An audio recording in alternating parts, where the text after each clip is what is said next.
Hello everyone and welcome to my introduction lecture of my tutorial on baking whatever you need in Marmoset. In this tutorial, I will guide you through one of the most confusing and frustrating stages for many 3D artists, and it is baking. Baking can feel very overwhelming at first, but I'm here to break it down clearly and simply. Personally, I find Marmoset Toolbox the most convenient and comfortable software for baking maps. It gives you real-time feedback and full control on each map you bake, which is why I chose Marmoset as the main tool for baking in this tutorial. If you enjoyed this intro, then you can find the full tutorial on my store on Flip Normals, where we will go step by step through the entire process, from model preparation to efficiently baking everything and efficiently fixing artifacts which may appear during baking. The link you will find in the description to this video. And now let's get started. So today we will explore the basics of baking in Marmoset Toolbox. This process is essential in modern 3D workflows, especially for creating game-ready assets. Our goal is to learn what baking is, why it is important, and the key types of texture maps we use for capture high-poly details, and transfer them to low-poly models. We will work through what baking actually means, how to prepare models, and then break down each type of map like normal, ambient, occlusion, curvature, and more. By the end, you'll understand how to use these maps and to add rich details and realism while keeping performance optimized. Baking is the process of transferring the detail from high-poly 3D model onto a low-poly version using 2D images called texture maps. These maps store information like light, depth, shape, and color that simulate complex details without needing heavy geometry. This technique is super important in game dev because it helps us to get the look of detailed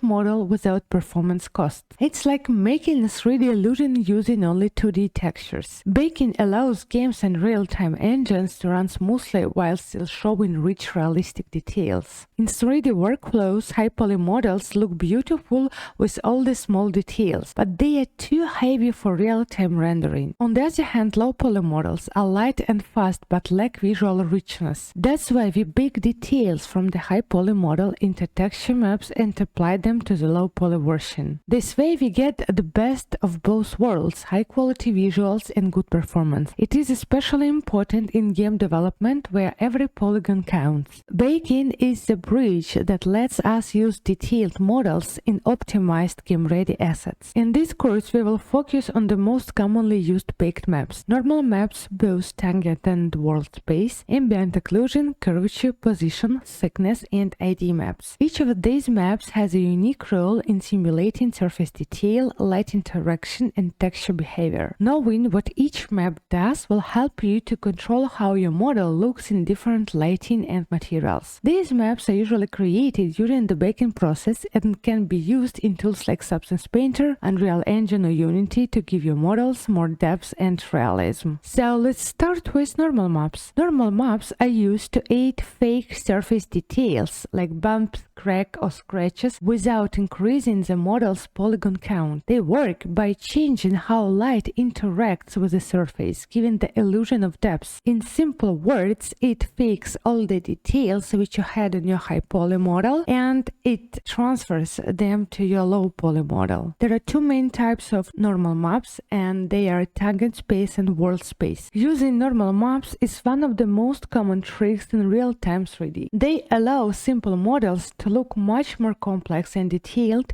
which is especially useful in game. You can use them to make armor look scratched, bricks look rough, skin look detailed, all without heavy geometry, because all the details are baked to these normal maps. Let's check how the normal maps applied looks at our model. But first of all, there are three models. The first one is our high poly mesh, the second one is our low poly mesh without normal maps, and the third one is our low poly mesh with aside normal maps. Let's turn on wireframe to make sure that I'm telling truth. This is how looks our high poly. All the details, all the sculpted nice things, maximum quality that we can achieve. Then we go to our low poly mesh. You can compare them The low poly mesh doesn't have a lot of details which you can see on our high poly mesh. And then this is our low poly mesh with applied normal maps. On this mesh, despite it is still low poly, we see all the details which we were able to see on our high poly mesh. So this is how works our normal map.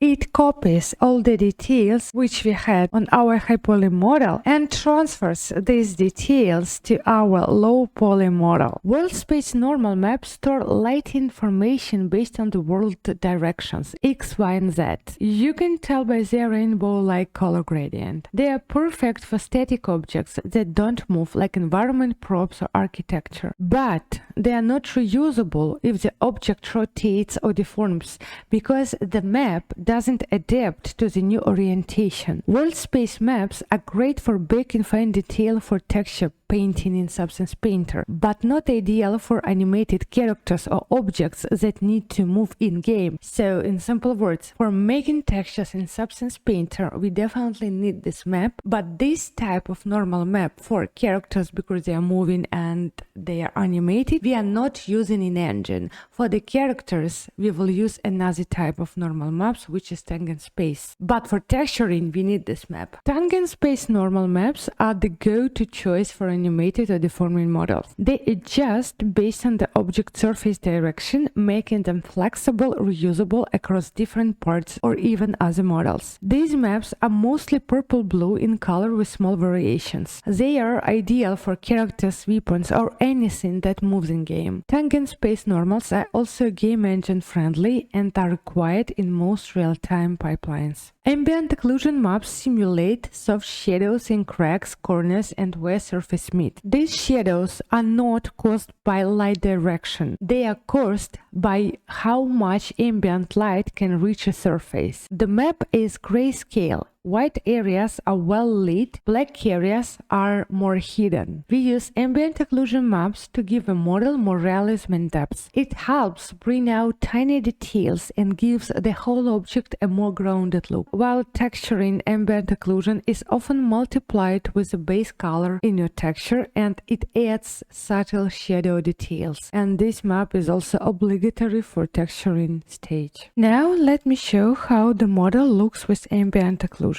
So, both of these models, they have assigned normal maps. However, the model which is a little bit behind, this one, has also ambient occlusion map applied, and this one here doesn't have ambient occlusion. So you can see how ambient occlusion works. Ambient occlusion really gives us subtle shadows, soft gradients, as if we have a fill light turn on and bake to this map. So this is how our ambient occlusion works, and it works very nice, especially when you combine this ambient occlusion map on a texturing stage with your base color. Curvature maps show where a model surface bends sharply or smoothly. Light areas indicate outer curves and edges, while dark areas show inner curves. These maps are excellent for detecting the surface changes. They are especially helpful in smart material systems, like adding edge wear, rust, or dirt only on corners. Curvature maps help you to highlight or edge your model automatically, saving tons of manual texturing work and adding realism. Technically, this is how looks your curvature map. Everywhere where you have these white parts or dark parts means that according to these colors in Substance Painter, you can apply different generators or different filters which can help to enrich your texture. Curvature map is often used to add details to your already existing color. Position maps. Position maps use color to represent the exact location of each point on the model in 3D space. Red, green, and blue channels hold the X, Y, and Z values, creating smooth gradients over the surface. Though they aren't usually used directly in-game, position maps are a powerful tool in texture painting. They are great for procedural effects like top to bottom dot, directional wear, or a custom gradient based on the position. They also help artists automate certain effects across the surface. And this is how looks your position maps. Definitely can see the gradients which goes along your character. Position map works really nice when your character consists of one UV set, but in my case the character consists of several UV sets. That means that I might have some issues applying the gradient on the full character within all 4 UV sets. But anyway, this map is very important because it might happen that you will need to apply different color according to the gradient which goes on your sleeves or which goes on her cloak here or on her legs. The position map will be very useful for you in this situation. And now let's talk about thickness maps. Thickness maps show how much material is behind a point on the model surface, like how thick skin or fabric is. That's a grayscale map where white means thick and black means thin. These maps are especially useful for simulating subsurface scattering. You will find thickness maps essential for creating believable materials like skin, wax, plastic, leaves, and thin light can shine through. They are also used in stylist workflows for glowing effects or fantasy shaders. It's a simple map that can make a big difference in material realism. And thickness map. Here you can see how works thickness map. You might say that it is very close to maybe to baking lights or to ambient occlusion map, but it is not. Thickness map is very visible, especially here around her lip and around her ears. This is where this thickness map is most obvious and most understandable. So this is another useful map which you will need for texturing in Substance Painter. And the last type of maps which we are going to talk about today is ID maps. ID maps are color-coded texture where each color represents a different part of the model. They are super helpful in programs like Substance Painter for selecting and masking areas quickly based on the color zones. This speeds up texturing, especially when you need to assign different materials like metal, wood, and fabric to different parts on the same object. With ID maps, you don't need to hand paint masks. You just click the color and apply the material. It is efficient and clean way to manage complex models. This is how your ID map looks like. So now, having these different colors assigned and baked to my character, I can very easily click on the color I need and to mask the area in Substance Painter, and I can apply to this area whatever color or whatever material I need just in 1 second without spending time on hand painting all these masks, which I should have painted if I hadn't baked this map. So that's it for today's introduction lecture. I hope this gave you a clear idea right now what baking is and which maps to we bake, and of course why it is important for the 3D workflow. If you want to dive deeper and know how to bake efficiently, how to prepare your model, and how to fix artifacts in case you have them after baking, then you are welcome to my tutorial, which you can find on my Flip Normal store. The link you can find in the description to this video. Thank you so much for watching, and I will see you in the next video.